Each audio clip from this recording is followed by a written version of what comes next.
Welcome back to my channel, guys. In this video, we want to factorize x raised to power 4 minus 81 completely. Right, solution. X raised to power 4 minus 81 can also be written as x raised to power 2, then raised to power 2 minus 9 raised to power 2. Okay, because 2 times 2 will give us 4, and we know that 9 raised to power 2 is same thing as 81. Then what can we do here? We do difference of squares.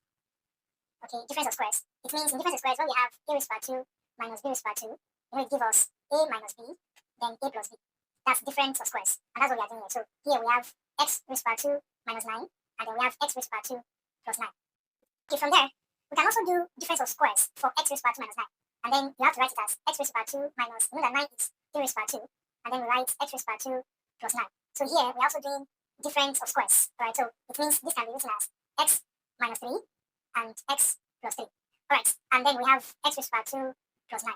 Now, we have to leave x raised to power 2 plus 9 because this is sum of squares, and sum of squares does not factor over real numbers. You understand? So for real numbers, sum of squares does not factor. So that makes our final answer. It means our final answer is x minus 3, x plus 3, and s squared plus 9.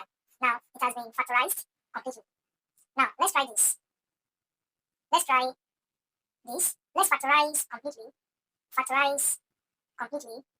X raised to power 6 minus 64. Right, so let's factorize completely x raised to power 6 minus 64 and write our answers in the comment section. Alright, thanks guys for watching. Don't forget to subscribe, also like and share this video. Thank you.